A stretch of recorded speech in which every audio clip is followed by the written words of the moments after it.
שלום לכולם, ושוב אנחנו בתוכנית נוספת של קבלה אונליין.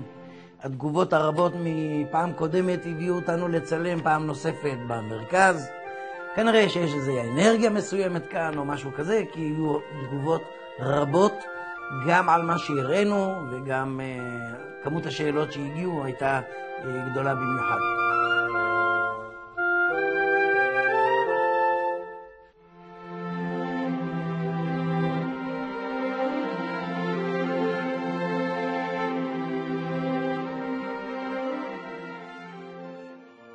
אז בואו ניגש ישר לשאלות, כי חבל לנו לאבד זמן. יש הרבה מאוד שאלות.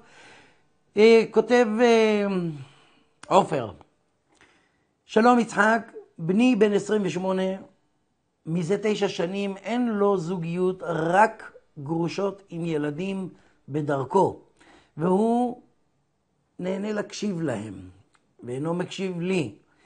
לא יוצא מזה כלום. היה בזוגיות אחרונה בתקופת השירות הצבאי שלו, מבקש לדעת מה יהיה בעניין הזוגיות שלו.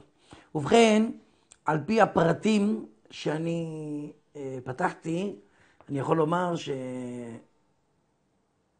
שיש לו חסימה, והחסימה הזאת נמשכת כי הוא קיבל או טבעת, או שרשרת, או צמיד לפני כמה וכמה שנים, ואלה התכשיטים שחוסמים אותו בעצם. כי זה ניתן לו כנראה כחלק מציפייה לזוגיות מתמשכת, או נשואים, או אולי הוא דיבר על חתונה, או קיבל את זה כמתנה, מתנת אירוסים או משהו.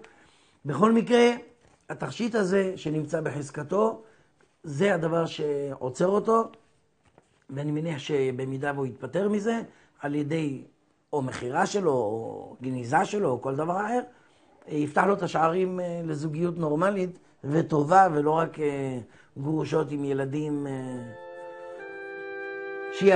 שיאבד איתם את זמנו. שאלה שקיבלנו מחול, שמה חדווה, והיא שואלת: לאן פניי מועדות מבחינה קריירה וזוגיות? הכל סגור, הכל נעול. השאלה הזאת, כמו שאמרתי, הגיעה מחול. כמו שאת מרגישה, כרגע לא סתם הזוגיות שלך והקריירה שלך עצורים, זה כבר נמשך המון שנים. זה לא מעכשיו, זה לא בתקופה האחרונה. זה נמשך זמן רב. כנראה לפי הפתיחה, כנראה שרומן שהיה לך עם גבר נשוי, זה מה שגרם, אבל לא הרומן עצמו כמו האישה של הגבר הנשוי, שאולי ידעה עליך, סגרה אותך כדי שתעזבי את בן הזוג, מאחר ובפתיחה יצא סטרא אחרא, אומר שנעשה לך מעשה טומאה על ידי האישה. של גבר נשוי, אשת איש. אשת איש לא עושה למישהו שלא מתעסקת עם הבעל שלה. אז כנראה שהיה כאן איזשהו רומן לפני הרבה מאוד זמן, וזה בעל השלכה על כל מהלך חייך. אם תסתכלי אחורה, הכל מתפספס לך, אם זה החלטות שאת מחליטה ולא יוצאים לפועל, אם זה הפרנסה שלך, אם זה כמו שאת אומרת הקריירה שלך, הזוגיות שלך. המקום שאת גרה, את כנראה לא מרוצה גם ממנו. אז לדברים כאלה כדאי לפנות. את בחול, או שתפני אליי דרך האינטרנט, או שתפני למישהו שיודע להסיר חסימות כאלה, ואני מניח שדרכך תיפתח ולא תהיה בעיה הלאה. שלום יצחק, כותבת לנו יפית: גם אני וגם בעלי, שתינו שינינו את השם, אבל בלי ברכה. האם זה בסדר? ובכן, ברגע שאדם מקבל על עצמו שם, זה בסדר גמור. הוא לא צריך לברך את זה, הוא לא צריך גם להצעיר על זה בפומבי אם הוא לא רוצה. אין שום בעיה. קבלת שם, ברגע שהוספנו את השם, לדוגמה, בתעודת זהות, אומר, קיבלנו על עצמנו את השם. אין צורך בברכה של השם הזה. אין צורך. זה סוג של אמונה תפלה, שבה אומרים שאם אתה מברך את השם, אז הדרך שלך תצליח. זה לא נכון, כי הרי מברכים את השם של הילוד בזמן שהוא עושה את הברית מילה, וכמו שאנחנו יודעים, לא כולם מצליחים. אז ברכת השם היא בסך הכל אמונה שאנחנו רוצים שיהיה לנו טוב עם השם החדש, אבל ברגע שקיבלתם על עצמכם את השם, אז אין כאן מקום לברך אותו. אגב, השם יפית, כמו שאם צפית בתוכניות הקודמות שלי, אז יש לך כאן פעמיים יוד, שזה פעמיים אות קודש בשם, שזה סוגר ועושה בעיות בתחום של זוגיות, אז כדאי גם שתבדקי את הנושא, כי אם הכל בסדר, אז 100% כנראה שהשם הוא בסדר גמור. כותבת לנו יהודית, שגם לה יש שתי אותיות קודש בשם, המצב בבית מכל הבחינות, כלכלית, וכנראה גם עם הבעל, נהיה גרוע.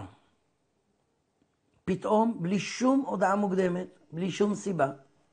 מיואשת מאוד, יש לנו 4 ילדים, הגדולה היא מנישואי הראשונים, האם יש עצה או פתרון? ובכן, יהודית, אנחנו נבצע פתיחה מלאה כדי לראות ממה נובעים הבעיות. אני מבין שזה גם סיבוב שני.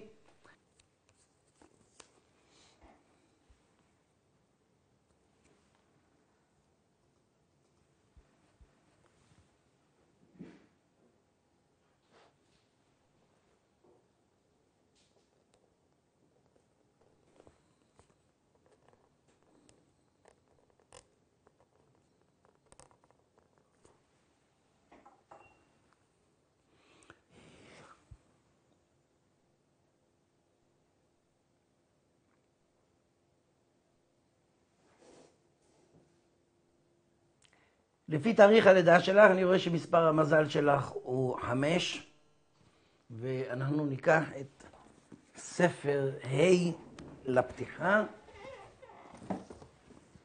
ספר ה' זה 5. לכל אדם אני בדרך כלל מתאם את הספר הזוהר, על פי מספר המזל שלו. אני לא סתם שולף לי ספר, כי זה מה שנראה לי, אלא, כמו שאמרתי בפגישות הקודמות שלנו, הסברתי את נושא הנומרולוגיה, אז גם הסברתי מה זה נקרא מספר מזל, שזה סיכום של כל התאריך לידה. ובצמצום למספר 1 יוצא מספר מזל. אז במקרה הזה, יהודית, המספר מזל שלה הוא 5, ולכן אני לוקח את ספר ה'. יש 9 ספרים, כמו 9 מספרים. אני פותח עבורך.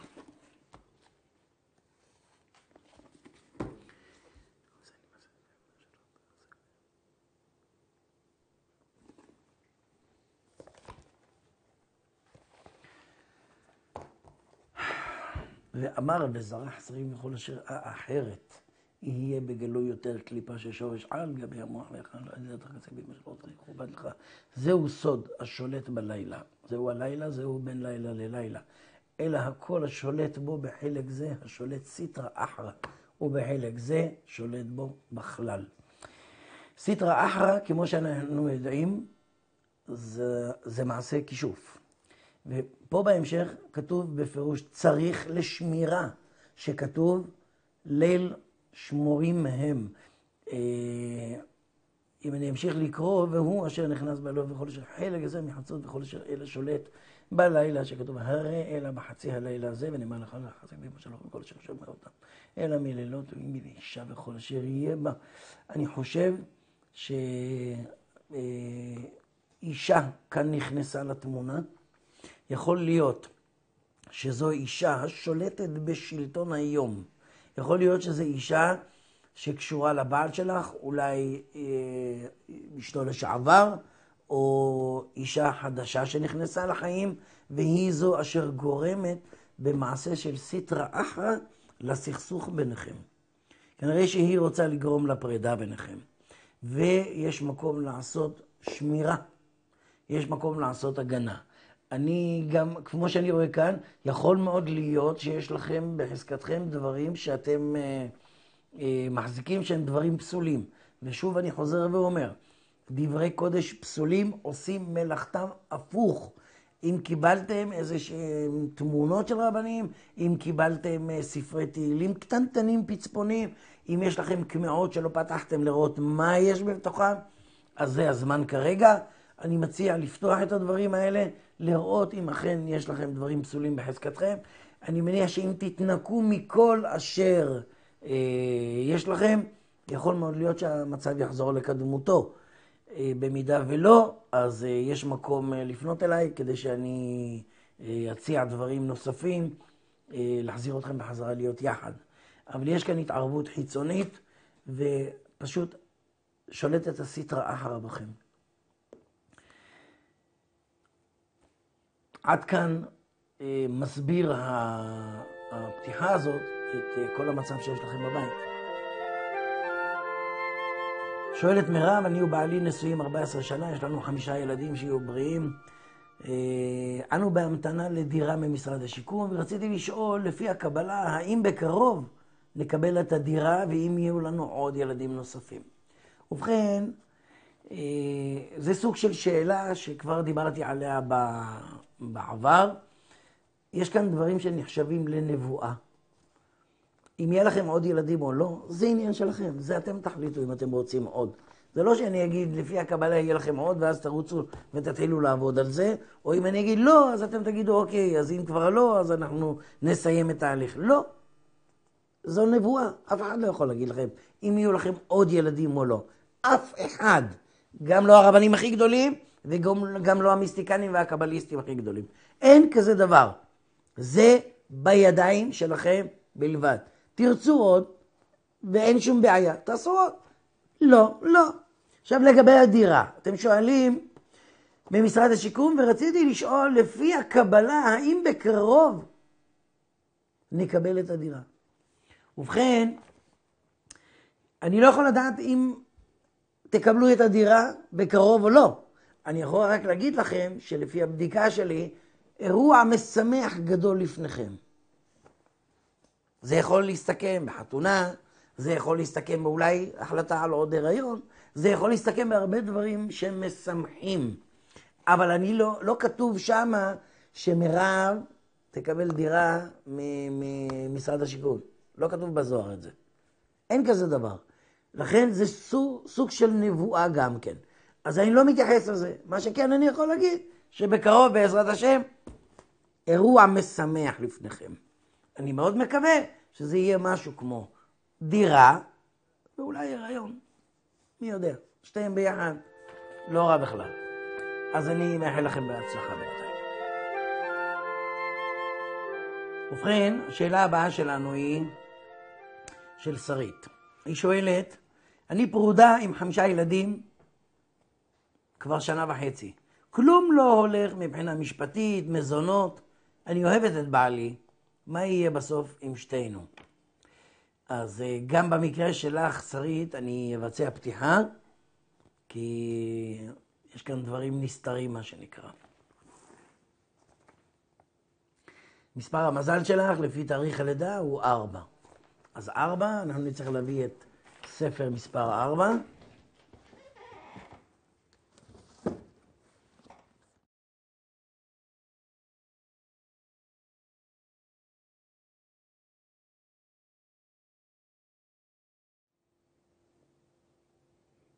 היום זה יום הפתיחות כנראה, כי יש הרבה מאוד שאלות שהצטברו, ובגלל שבפעמים האחרונות דיברנו על כל מיני דברים וקצת פחות על השאלות שלכם, אז ננסה היום לענות על כמה שיותר.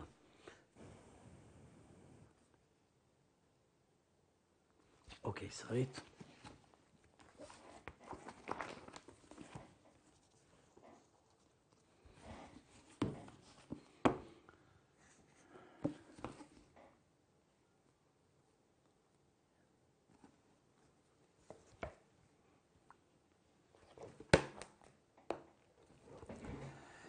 רבי יהודה אמר, הקדוש ברוך הוא אשר נשמות עליונות לכם בכל אשר האדם הזה בך בכל אשר נעשה דרך זה מידעת זה רק עצמית של חוטי שיצחק. שאר הנשמות הקדושות הבאות, אין לך והן אשר אל הדרך הזו, מקבלת אותם בכל אשר נשמות אל הדרך הצקתים להם שלח אותם חיה לך בצד ידע והכיר הנעלה בכל אשר נותן אל הדרך הזו. קודם כל אני יכול להגיד לך שיש לך השגחה עליונה. השגחה עליונה לא בהכרח פותרים בעיות, אבל בדרך כלל אומרים שהשגחה עליונה זה שומרי נפשך. אמר רבי ראשון, אלא מזכר ונקבה הנמצאים זהו בכל שכתוב אלא לך ודרך זו היא בהם. כל אשר לך וכל אשר עומדו בנקבה זו נעשה רע. אלה יהיה דין לך וכל אשר מעשים אלא להם. טוב, אני חושב שנשארת לאהוב את בעלך, הוא נמצא עם אישה שכולה רע. וכנראה היא זו שמסיתה אותו, היא נקבה, הקדוש ברוך הוא אשר משתף עם מה זהו הזכר והנקבה, כל אחד בדבר אחד. כנראה היא זו שמסיתה אותו לא לשלם מזונות, או להתנכל אליך, או כל הדברים האלה. אבל כמו שאמרתי, יש לך השגחה עליונה. אני חושב שאם יש לך דרך לגרום לאותה אישה להסתכסך עם בעלך, כדי שהיא תעזוב אותו, אני חושב שהאהבה שלך אל בעלך תצא לפועל בזה שיש סיכוי שהוא יחזור אליך בחזרה. יחזור אל 5 ילדיו. אדם לא קם ועוזב 5 ילדים והולך. האישה הרעה הזאת צריך פשוט, היא מנצלת אותו זמנית. ככה אני אומר זמנית בכוונה, מאחר היא לא תישאר איתו. ברגע שהוא יפסיק לקנות לה ולתת לה ולפנק אותה, סביר להניח שהיא תקום ותעזוב. מה שאת צריכה לעשות זה פשוט לגרום להם לסכסוך. יש דבר שנקרא עדוק. את יכולה לחפש את זה באינטרנט, עדוק. זה עין ד' ו' קוף. זה חומר שבמקרים כאלה שנגרם עוול יכול מאוד לעזור. אז אני מציע לעשות בזה שימוש כדי להרחיק אותו מהאישה הזאת, ואז הוא יחזור אליך. ובעזרת השם אני מאוד מקווה שתמשיכו לגדל את 5 הילדים שלכם בנחת ובשקט, ושמשכורתו תבוא הביתה במקום להתבזבז במקום אחר, כי אחרי הכל הילדים שלו צריכים את זה. והוא צריך להבין שמזונות זה לא פינוק, זה לילדים. כן. שלום רב, ברצוני לשאול לגבי התאמה זוגית ביני לבין בן הזוג. השם הוא, כמובן יש לי את השם כאן, תאריך הלידה. אני פונה עקב בעיות חוזרות ונשנות בזוגיות, עד כדי פרידה, למרות שיש אהבה חזקה בינינו. אוקיי, אז בפתיחה שאני עשיתי מוקדם יותר, אני יכול לומר ככה. אגב, השאלה הזאת נשלחה על ידי רויטל. הבעיה אצלו ולא אצלך. הוא זה שחסום מבחינה זוגית. או שהוא היה נשוי, או שהוא היה מחויב, או שהוא גר עם אישה, או משהו בסגנון הזה. וההליך הזה שהוא עשה, גירושים, או חי עם אישה אחרת, זה מה שעיכב וסגר אותו, ולכן כל זוגיות שהוא יהיה בה, וזה איתך או עם כל אחת אחר, זה לא משנה, כל הזמן יהיה מריבות, סכסוכים, פרדות. אם תסתכלי אחורה לפני שאת הכרת אותו, היו לו מספר מערכות זוגיות, שכולם הסתיימו במריבות, כולם הסתיימו בסכסוכים, באי עבדות, והסכסוכים לפי הפתיחה שאני פתחתי, שיש לכם הם על דברים מאוד מאוד פעוטים, חסרי ערך. פשוט סיבה למריבה, לא יותר מזה. וכל דבר יכול להיות כסיבה למריבה. אז אני מציע שבמקרה הזה כדאי לטפל בנושא שלו, לעשות לו פתיחה, כדי לבדוק מהיכן בדיוק זה נובע, מה נעשה שם, לעזור לו אם את רוצה לעזור לך. נעבור לשאלה הבאה ששלחה רחלי. שוב, היא גרושה מזה שנה, היא שואלת האם צפוי לי זוגיות חדשה בעתיד. אז כמו שאמרתי, על עתידות אני לא מדבר, אבל מה אני צריכה לעשות כדי ליצור זוגיות? אז בפתיחה לא יצא שום דבר שעוצר אותך או מונע ממך. אני חושב ששנה אחרי גירושים היו לך כמה פגישות. פשוט לא נדבק, לא מצאת את מישהו שבאמת יתאים לך. זה הכל. אין כאן משהו שחוסם אותך, עוצר אותך, או לא עשו לך שום דבר. עניין של מזל גם, לא מעבר לזה. אני חושב שאם תצאי וקצת תבלי, אז גם את תמצאי את הבן זוג המתאים לך. כמו שאמרתי, אני לא רואה דברים שמעכבים או עוצרים אותך. זה הכל. לא כל דבר אנחנו צריכים למצוא סיבה לכך. אז שיהיה לך בהצלחה, אני מברך אותך להצליח וכמה שיותר מהר. ובכן, השאלה הבאה שלנו, שלחה לנו את השאלה אילנה. אני גרושה 2 וביחסים טובים עם הגרוש. קשה לי להתנתק ממנו, למרות שאני יודעת שהוא עדיין אוהב אותי, אבל נמצא עם נשים אחרות. מה יהיה איתנו? קשה לי מאוד, אשמח אם תיתן לי מענה. אוקיי, מה יהיה? אף אחד לא יודע, אבל אני אשתדל לתת לך מענה. קודם כל, אם יש לכם ילדים, ואת אוהבת אותו, ואת יודעת שהוא אוהב אותך, יש דבר שנקרא חותם שלמה, לקשירה על פי מחויבות. יש קשירה על פי כתובה, יש קשירה על פי מחויבות. אם יש ילדים, זה נקרא על פי מחויבות. דבר שבעצם יחבר אתכם חזרה, ויש סיכוי שתגיעו גם לחופה וקידושים בחזרה, והדבר המשותף שלכם, כמו שאמרתי, זה ילדים. ורק על פי זה ניתן לעשות. אם אין ילדים, אז זה לא יעבוד. זה חותם שלמה שפשוט יעצור אותו מלהתהולל. זה נקרא קשירה. ולהחזיר אותו אל ביתו ואל ילדיו. אני מציין שוב, זה רק אם יש לכם ילדים. מאחר ולא ציינת כאן אם יש ילדים או לא, אז אני חייב לשים לזה דגש. יש אפשרות להחזיר אותו הביתה על פי הקבלה בדרכים מאוד ישרות. יכול מאוד להיות שההתהוללות הזאת היא משהו שמוטבע בו, מאחר ולא כתבת את תאריך הלידה שלו, אז כמו שהסברתי באחד התוכניות הקודמות,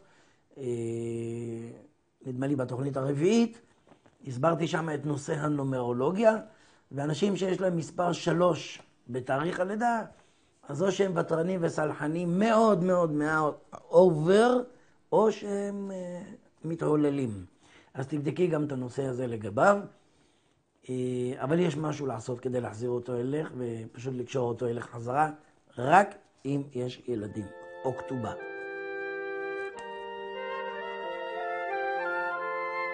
שלום יצחק, שמי רבית,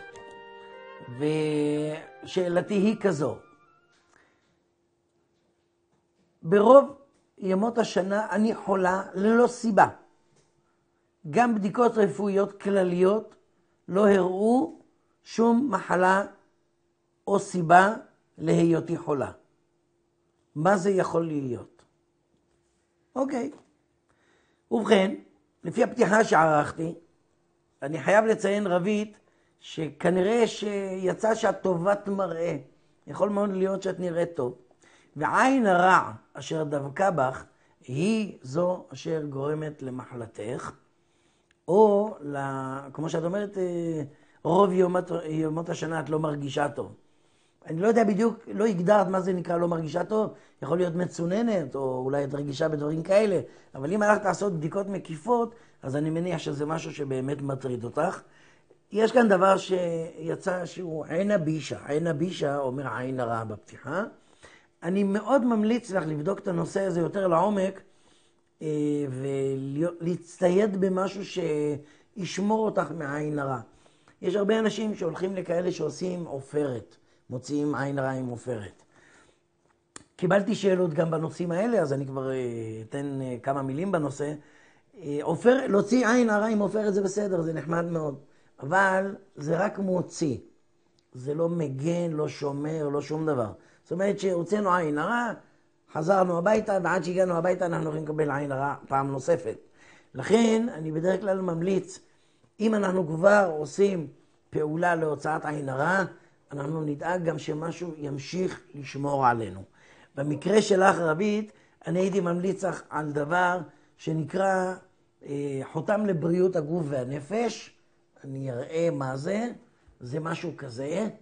הוא נכתב על שמך, תאריך לידתך העברי ושם אמך. הוא נכתב להסרת כל דבר אשר נדבק בך, מעין וקנאה וכל הדברים האלה, ושומר אותך מבחינה בריאותית. הוא נכתב על קלף, הוא קשור גם בקלף, רצועת קלף, עוטפים את זה בניילון נצמד, שמים את זה בארנק או בתיק, אפשר ללכת עם זה לכל מקום, גם לשירותים, כי אין כאן פסוקי קודש, והאיסור היחיד זה להיכנס עם זה לבית עלמין, זה הכל. אני מניח שדבר כזה יכול מאוד לעזור לך במקרה שאת חולה בלי סיבה, כנראה שכן יש סיבה. את השאלה הבאה שלחה לנו נדיה, והיא כותבת, שלום יצחק, אני צופה בתוכניות שלך ומאוד נהנית, אז תודה רבה לך. נולד לי בן אחרי 5 בנות. יפה, מזל טוב. והייתי מאוד רוצה להגן ולשמור עליו מעין הרע של כל האנשים אשר באים ולא מפסיקים להתפעל. אני מניח שהם מתפעלים מזה שבא בן אחרי הבנות. אז ובכן נדיה, מה שאני יכול להציע לך במקרה הזה, זה דבר שנקרא קמע לילוד. קמע לילוד, אני אראה לך, זה דבר כזה, קטן, ששמים אותו בחדר של הילד שנולד, זה נכתב על השם שלו, תאריך לידה שלו ושם אמא שלו, זה קמע שתשמש את הילד עד גיל 13. היא כתובה גם נגד עין הרע, נגד חסימות ועקבות, לבריאות הגוף והנפש, להצלחה חברתית ולדעת ובינה. שזה אומר בעצם לכל מה שהילד צריך עד גיל 13, עד שאומר עליו אביו, ברוך שפיטרנו מעוונותיו של זה. זאת אומרת, עד שהוא הופך להיות בחזקת עצמו. רבים משתמשים בקמע הזאת, אין הרבה מה לעשות, לשים אותה ליד המיטה שלו, בחדר שלו, זה הכל, לא מעבר לזה. שומר ומגן, וכולם יכולים לבוא ולהתפעל ממנו ולהגיד כמה הוא יפה שיהיה בריא. אז קודם כל, שיהיה לך בהצלחה ומזל טוב, ואולי יבוא עוד בן בדרך. אוקיי, שאלה הבאה. אני אקריא רק את תחילתה של השאלה, ואני אתייחס אל תחילת השאלה מאחר ואין כאן מקום לקרוא את כל השאלה, אני גם לא יכול לענות עליה, לא משנה למה, אבל אני אתחיל ככה. כותבת לנו רחל, שלום יצחק, קיבלתי קמע עם מגן דוד קדוש. כאן אני עוצר מסיבה אחת פשוטה. אין דבר כזה מגן דוד קדוש. אני צריך להסביר שאני מרצה בנושא אמונות תפלות. אני גם, יש לי פינות בתוכניות רדיו שבהם אני מספר כל פעם על אמונות תפלות. ואחד הדברים שאני מסביר בהרחבה זה נושא המגן דוד. אז בואו נתחיל ככה. מגן דוד הוא לא קדוש. זה א'. זה סמל הודי. שימו לב. המגן דוד כן, הוא לא שלנו. הוא סמל הודי בין 5,000 שנה. הוא יצא לראשונה יחד עם הסמל אינג ויאנג. אני מניח שחלקכם או רובכם יודעים מה זה אינג ויאנג. והצלב קרס. 3 הסמלים האלה יצאו לפני בערך 5,000 שנה. הם מסמלים את הזרימה בטבע. עד כאן מוצא הסמלים האלה. והמגן דוד שלנו מוצאו הודי. הוא לא שייך ממש לעם היהודי. איך בכל זאת הוא נכנס? ובכן, מי שאתם שואלים אותו, מי זה הדוד שהמגן כביכול על שמו, מיד יגיד לכם, דוד המלך. טבעי. ובכן, גם זה לא. הדוד שמדובר בו הוא דוד אלרועי. דוד אלרועי שהיה נביא השקר. הוא דחף את הסמל של מגן דוד אל תוך היהדות כסמל מיסטי. זה בסדר. זה כבר המון שנים בשימוש היהדות, אבל כמו שאמרתי, הדוד הוא דוד אלרועי, נביא השקר. הוא זה שדחף בימי הביניים את הסמל הזה אל תוך היהדות. הסמל עצמו הוא סמל הודי בן 5,000 שנה, הוא לא שלנו. הרבה סמלים אנחנו משתמשים, גם על החמסה שהסברתי באחד מתוכניות הקודמות, גם כולם חושבים חמסה זה נגד עין הרע, ממש לא. זה מזוזה מוסלמית, מי שיצפה בתוכניות הקודמות יקבל הסבר מאוד מפורט בנושא. וכמו שאמרתי, גם בתוכנית הבאה אני ארחיב יותר בנושא האמונות התפלות. הרבה מאוד אנשים מאמינים בדברים שהם לא יודעים מה מקורם, מה מוצאם, ובכלל אם זה שייך לנו. אז חוץ מאשר סמל המנורה בת 7 הקנים, שהיא סמל של העם היהודי פרופר, ממש רק שלנו, לא של אף אחד אחר, וגם אף אחד לא משתמש בה. מעניין למה? כל שאר הסמלים שאתם מכירים הם סמלים של עמים אחרים, או שהשאלנו, או שהלווינו, או שהעתקנו. אבל לעם היהודי יש רק את סמל המנורה. כל השאר זה לא סמלים שלנו, וגם לא מגן דוד, ככה שאי אפשר לקרוא למגן דוד קדוש. ממש לא. קדוש יש רק אחד למעלה. קדוש, קדוש, קדוש, אדוני צבאות, מלוא הארץ כבודו. ככה אומרים. אז כל מי שאנחנו קוראים לו קדוש, זה טעות מאוד גדולה. אז נזהר בדברנו. בכל מקרה, עד לפעם הבאה שבה אני אפרט על עוד הרבה מאוד אמונות תפלות, ממש מדהימות, כי הרבה לא יודעים מה מקורם כמו שאמרתי. להתראות.